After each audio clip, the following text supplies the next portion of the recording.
Good morning, BenBinFro, and our thought for today on the 18th of April 2022 is from Exodus 12 verses 1 to 14. The Passover and the festival of unleavened bread. The Lord said to Moses and Aaron in Egypt, "This month is to be for you the first month of your year. Tell the whole community of Israel that on the 10th day of this month, each man is to take a lamb for his family, one for each household. If any household is too small for a whole lamb, they must share one with the nearest neighbour, having taken into account the number of people there are. You are to determine the amount of lamb needed in accordance with what each person will eat.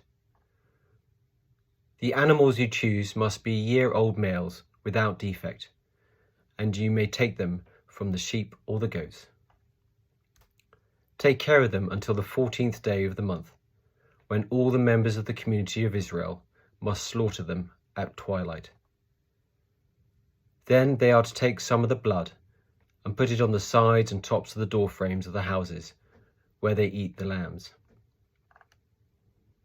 That same night they are to eat the meat roasted over the fire, along with bitter herbs and bread made without yeast. Do not eat the meat raw or boiled in water, but roasted over a fire with the head, legs, and internal organs. Do not leave any of it till morning. If some is left till morning, you must burn it. This is how you are to eat it, with your cloak tucked into your belt, your sandals on your feet, and your staff in your hand. Eat it in haste. It is the Lord's Passover.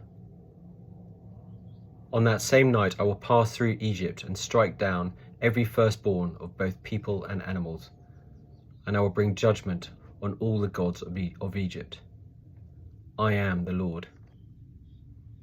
The blood will be a sign for you on the houses where you are, and when I see the blood, I will pass over you.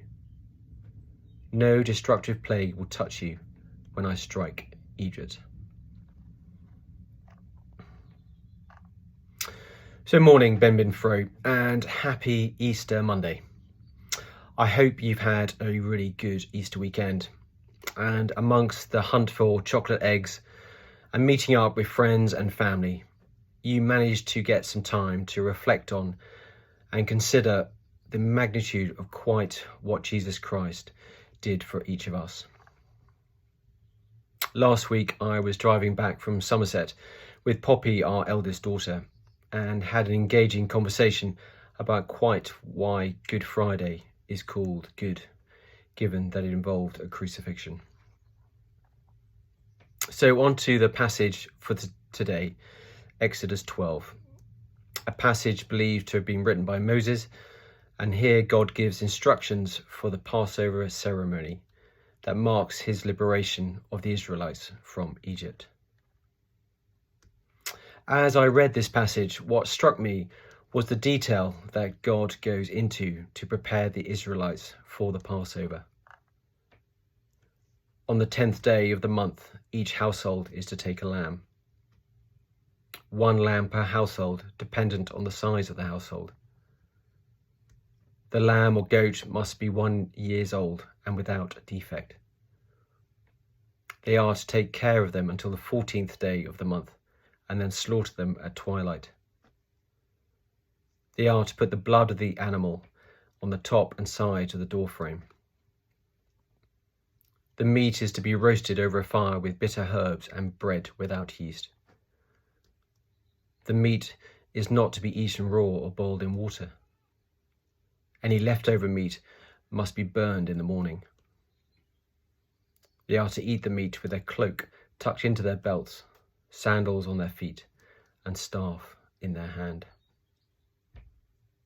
The instructions given are clear and precise, with nothing left to misunderstanding.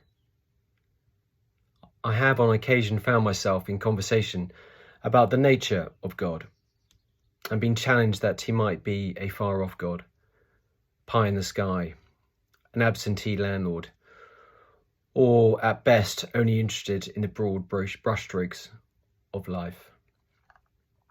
Indeed, as we reflect on what is going on in our world currently, a world at war, it does throw up all kinds of questions this Easter. But this passage for me, and I hope for some this morning, might remind us of how much God cares about the detail, the minutiae of our lives. So today, as we enjoy time away from the workplace, and as we enter the season of spring, which epitomizes new life, let us take a moment to look at the precision of God, a God who cares for us deeply and longs to be in the detail of our lives. Have a great Easter Monday.